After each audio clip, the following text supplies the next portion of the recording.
Hello everyone, मैं राय आप सभी का राय ऑनलाइन एकेडमी पर बहुत बहुत स्वागत करता हूं। राय ऑनलाइन एकेडमी एक ऐसा चैनल है जहां पर आपको क्लास 10 से 12 के साथ पॉलिटेक्निक, इंट्रेंस, सेमेस्टर एवं कंपटीशन का स्टडी मटेरियल बिल्कुल फ्री में अवेलेबल करवाया जाता है।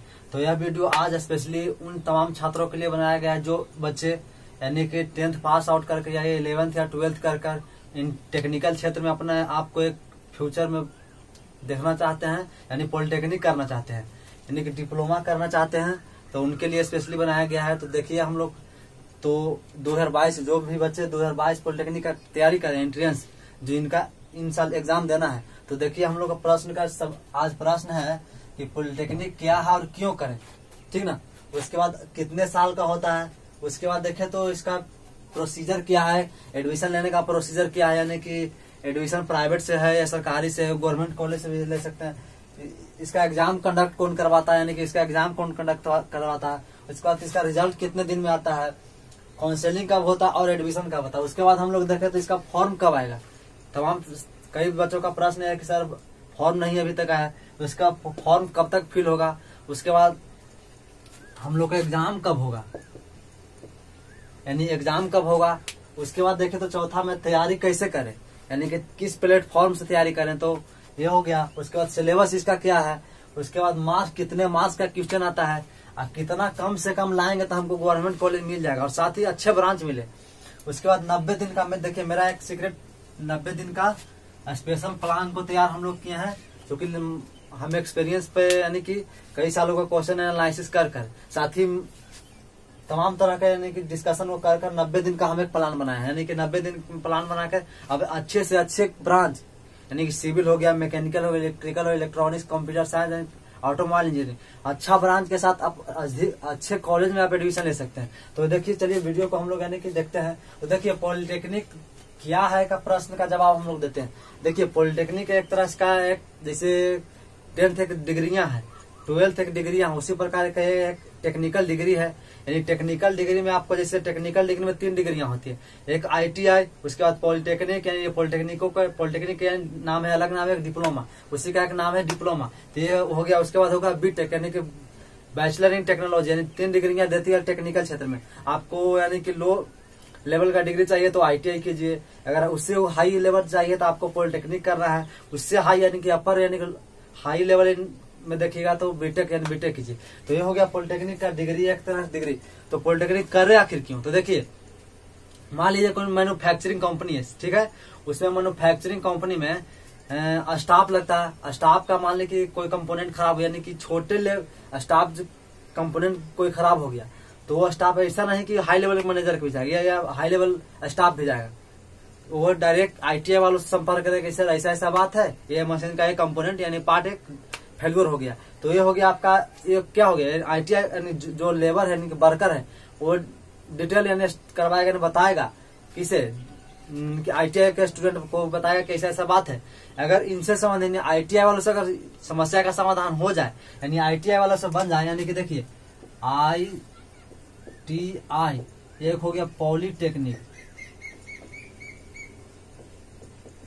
एक हो गया बैचलर बीटेक लिख दिए, बीटेक, यानी कि ITI वाला के स्टूडेंट से अगर इस समस्या का समाधान हो जाए, यानी फेल्यूर जो हुआ है वो हो जाएगा तो ठीक है, नहीं तो ये डायरेक्ट इनसे बात करेंगे, पॉलिटेक्निक वाले स्टूडेंट से बात करेंगे, सर यानी कि जूनियर इंजीनियर से बात करेंगे, सर ऐसा ऐसा बात है, ये कंपोनेंट खराब है, ठीक है। अगर इनसे भी बन जाता है, यानी पॉलिटेक्निक वाला से बन जाता है, यानी कि मीडियम लेवल, यानी कि हाई लेवल, लो मीडियम और low high level, sorry low level हो गया, मीडियम लेवल और हाई लेवल मैनेजमेंट की तरह हो गया, काम करते हैं। तो ये बताएंगे इनसे, अगर इनसे बन गया तो ठीक है, समस्या का समाधान। नहीं तो ये बीटेक वाले स्टूडेंट से बताएंगे, इंजीनियर साहब को बताएंगे फेल्यूर है, बाकी इसको फेल्यूर को रिमूव करेंगे, यानी कि जो भी यानी कि कंपोनेंट या जो भी फेल्यूर हो उसका रिमूव करेंगे।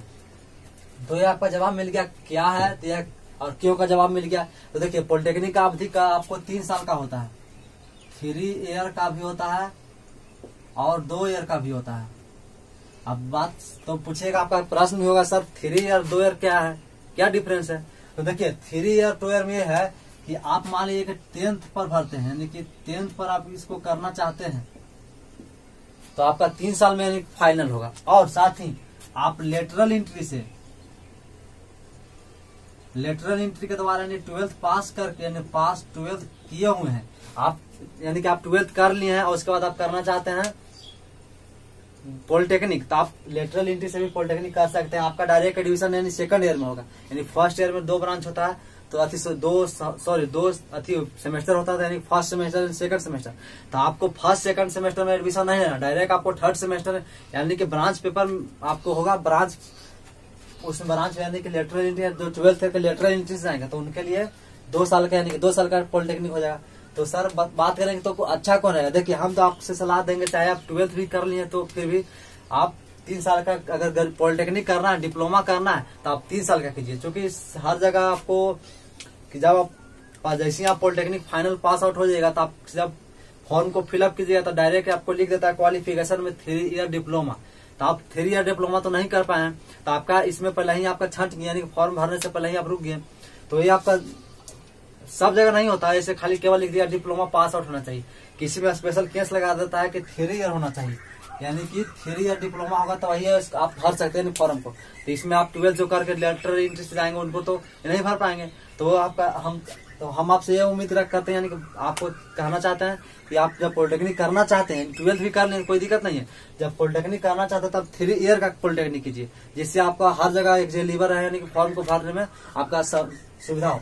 तो बात करेंगे, देखिए पॉलिटेक्निक कॉलेज पॉलिटेक्निक में हम एडमिशन लेना चाहते हैं, ठीक है, तो इसके लिए आपको एंट्रेंस देंगे, आप एंट्रेंस देकर एडमिशन लेना चाहते हैं, या आप अगर चाहते हैं कि नहीं हमारे पास पैसा बहुत है हम एंट्रेंस क्यों दें, हम अगर डायरेक्ट एडमिशन ले लेते हैं तो आप प्राइवेट कॉलेज में भी एडमिशन ले सकते हैं। तो आपको पैसा लगेगा करीब जब पॉलिटेक्निक यानी 3 ईयर का ये हो गया आपका डिप्लोमा, तो यानी कि टोटल यानी 6 महीना में 1 सेमेस्टर होता था, 3 दूनी यानी कि टोटल आपका 6 सेमेस्टर हो गया।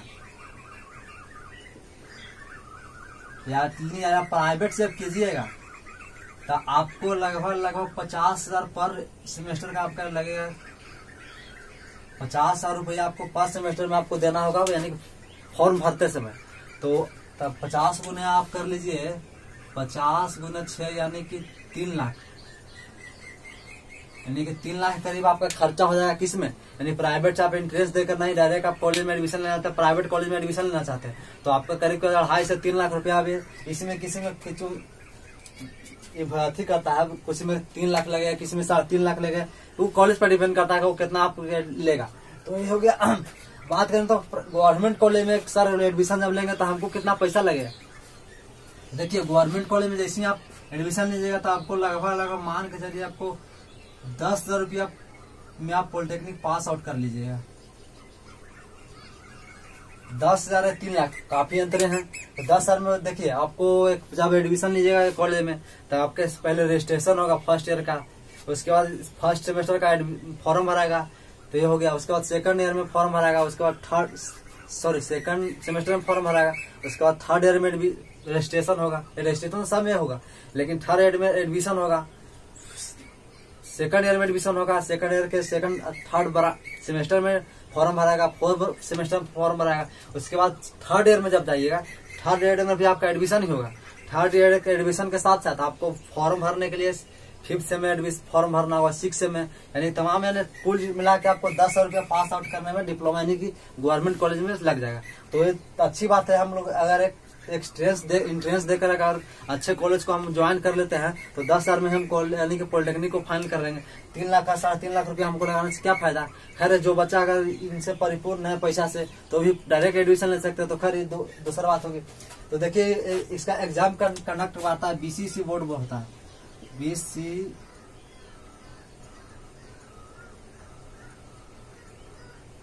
बीसीसी बोर्ड होता है। इसके बाद रिजल्ट आपको जैसे रिजल्ट आपका 1 से यानी कि 1 महीना के अंदर में आपका रिजल्ट होता है। जैसे आप एग्जाम दिए उसके बाद रिजल्ट महीना के अंदर में आपके 30 दिन के अंदर में रिजल्ट दे देती है। उसके बाद एडमिशन प्रोसीजर को तो देखिए, तो उसके बाद रिजल्ट आने के बाद आपका काउंसलिंग होगा, यानी काउंसलिंग 3 स्टेज में चलता है, first stage, second stage and third stage. First stage में यानी कि आपका यदि आपको फर्स्ट स्टेज में कॉलेज मन चुनिंदा यानी कि ब्रांच के साथ आपका अच्छा कॉलेज मिल गया तो ठीक है, इसके बाद नहीं मिला तो आपको सेकंड स्टेज में भी आप एडमिशन ले सकते हैं, यानी कि आपको प्रमोट करवाना है यानी कि नहीं हम इस सेकंड यानी कि स्टेट को हम चांस करना चाहते हैं तो अब हो गया। अगर आपको सेकंड में भी नहीं मिला तो आप थर्ड को भी कर सकते हैं। तो खैर ये तो आपका काउंसलिंग में प्रक्रिया में आपको 3 चांस मिलेगी, 1, 2 और 3, यानी 3 स्टेट मिलेगा एडमिशन कराने के लिए। आपका पहला में मान लीजिए आपका नहीं होगा काउंसलिंग, सॉरी पहला में यदि आपका एडमिशन नहीं हुआ, चाहे एडमिशन हो भी गया तो आप इस कॉलेज में नहीं एडमिशन कराना चाहते या आप ब्रांच चेंज करवाना चाहते हैं तो आप सेकंड में जाइए। अगर सेकंड में भी नहीं अच्छा लगा तो थर्ड में, यानी कि थर्ड यानी 3 स्टेट में आपका काउंसलिंग होगा। तो काउंसलिंग उसके बाद जब काउंसलिंग हो जाएगा तो आप कॉलेज में जाकर एडमिशन कराइए। वो हो गया एडमिशन। तो वो बात करते हैं कि फॉर्म कब आएगा, है ना। तो प्रश्न आपका है कि फॉर्म कब आएगा सर। तो देखिए इसी माह में, यानी कि अभी अप्रैल चल रहा है, आज 11 अप्रैल आज हो गया। 11 अप्रैल माने कि इस मंथ के लास्ट वीक में या इसके अगले मंथ के फर्स्ट वीक में आपका फॉर्म आ जाएगा। तो मान लीजिएगा फॉर्म आ गया तो फॉर्म करीब 1 महीना यानी 30 दिन तक आप भर सकते हैं, यानी कि आपको 30 दिन तक समय दिया जाएगा फॉर्म भरने के लिए। जैसे 30 दिन हो गया, यानी कि मान लीजिए आपका फरवरी तो मार्च यानी अप्रैल तक समाप्त ऐसी हो जाएगा। आपको अप्रैल, उसके बाद मई, आपको पूरा मई महीना मिलेगा आपको फॉर्म भरने के लिए। मई के बाद आपको 30 दिन एक्स्ट्रा, यानी कि फॉर्म जब फिलअप हो जाएगा तो 30 दिन एक्स्ट्रा मिलेगा आपको तैयारी करने के लिए। यानी कि फॉर्म भरने के बाद लास्ट डेट के बाद आपको 30 दिन एक्स्ट्रा मिलेगा। यानी कि आज हो गया, अभी देखिए 20 दिन हो गया अप्रैल में, उसके बाद 30 दिन हो गया मई में और 30 दिन हो गया आपका जून में। ये हो गया आपका मई जून में। यानी कि आपको यानी कि कुल 80-90 मान लीजिए 90 दिन और एक्स्ट्रा, यानी आपका जुलाई में आपका यानी कि एग्जाम होगा। तो जुलाई के यानी फर्स्ट या सेकंड वीक में आपका एग्जाम होगा। तो ये हो गया आपका। उसके बाद हम लोग देखें तो फॉर्म कब होगा समझ नहीं है। उसके बाद देखिए हम तैयारी कैसे करें, है ना। ये भी चूंकि जब इंट्रेंस का हम लोग जब सरकारी कॉलेज में एडमिशन लेना है तो इसके लिए इंट्रेंस देना होगा। तो इंट्रेंस की तैयारी कैसे करें, इसका सिलेबस की ओर देखें तो इसका सिलेबस में आपको 3 सब्जेक्ट पढ़ना है। एक हो गया फिजिक्स, एक हो गया केमिस्ट्री और एक हो गया मैथ। मार्क्स की बात करिए तो देखिए आपको इससे भी 30 प्रश्न पूछा है, इससे भी रहेगा आपका 30, यानी कि टोटल आपका 90 प्रश्न रहेगा। और एक प्रश्न, एक क्वेश्चन बराबर 4 मार्क्स मिलेंगे, सॉरी 5 नंबर मिलेंगे। 5 मार्क्स यानी कि 90 क्वेश्चन है, तो यानी कि टोटल आपका कितना हो गया 945, 450, यानी कि 450 मार्क्स का आपका क्या एग्जाम होगा। 450 में आप 200 भी ले आइएगा तो आपका सरकारी कॉलेज मिल जाएगा। हाँ अब ये है कि आपका कॉलेज दूर होगा, जैसे आपका जहानाबाद घर हुआ, पटना हुआ, तो आपका पूर्वी चंपारण, पश्चिमी चंपारण हो गया, उसके बाद भागलपुर हो गया। हाँ कॉलेज आपको दूर मिलेगा, लेकिन हाँ आपका सरकारी कॉलेज में सिलेक्शन यानी कि ज्वाइन आप कर पाइएगा। तो आपका 450 मार्क का ये हो गया आपका। देखिए हमारा एक 90 दिन का हम प्लान तैयार किए हैं कि आप 90 दिन प्लान, यानी 90 दिन अभी भी आप मान के चलिए कि कुछ भी नहीं, यानी कि यह बैच आपको 0 से टू हीरो बैच है।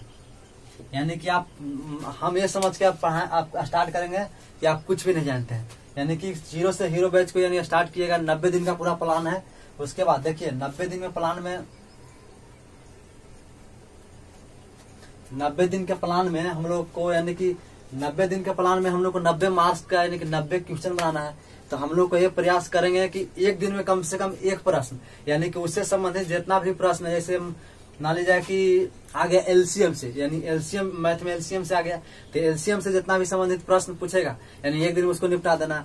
उसके बाद हम लोग को ये हो गया पूर्णा के नंबर सिस्टम से जो भी जितना भी प्रश्न है, यानी कोशिश ये करना है, यानी करेंगे भी आपसे कि एक दिन में एक नंबर यानी कि एक क्वेश्चन हमने समाप्त कर दे। उसके 90 दिन का एक स्ट्रेटेजी प्लान आपको हो गया।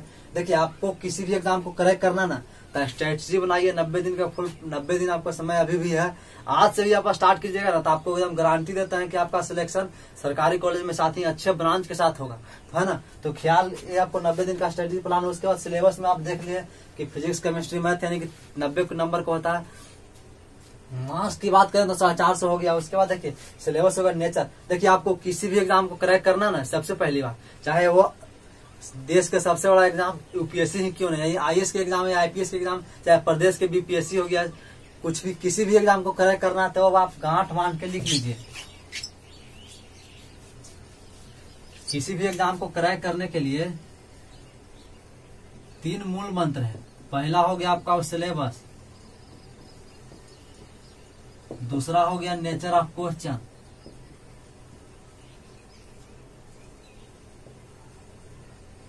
और तीसरा हो गया आपका ट्रेंड एनालिसिस। यानी कि किसी भी एग्जाम को आप क्रैक करना ना चाहे तो आप आईएएस लेवल के एग्जाम ही क्यों ना, तो आपको उसको सिलेबस को समझना है। इसलिए ऐसा नहीं कि तो आपको अनंत चीजें पढ़नी, नहीं, सिलेबस इसमें फिक्स किया हुआ है। सिलेबस के बाद नेचर ऑफ क्वेश्चन पढ़ना है, कि आपका किस तरह से क्वेश्चन का पैटर्न है, यानी किस तरह से प्रश्न पूछता है। उसके बाद ट्रेंड एनालिसिस, यानी कि 10 से 15 साल का आपका क्वेश्चन बैंक को ले लीजिएगा। आपको हम सजेस्ट करेंगे कि कौन क्वेश्चन बैंक लेना अच्छा रहेगा। उसका ट्रेंड एनालिसिस कीजिए कि कैसा किस तरह का प्रश्न आता है, किस टॉपिक से अधिक प्रश्न आता है। तो किसी भी एग्जाम को क्रैक करने के 3 मूल बिंदु है, सिलेबस, नेचर ऑफ क्वेश्चन और ट्रेंड एनालिसिस।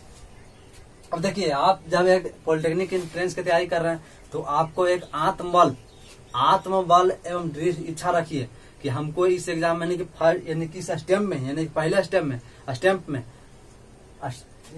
यानी कि पहले इस बार में हम लोग को इस पॉलिटेक्निक अच्छे से अच्छे कॉलेज में एडमिशन ले लेना। तो ये हो गया आपका आत्मबल और दृढ़ इच्छा। देखिए, कोई भी एग्जाम को है ना तो 100% में 100% का एग्जाम होगा, 50% आपका एग्जाम आत्मबल और दृढ़ इच्छा से जीता जाता है, और 50% आपका एग्जाम प्रैक्टिस एंड रिवीजन, यानी कि 50% एग्जाम आपका प्रैक्टिस एंड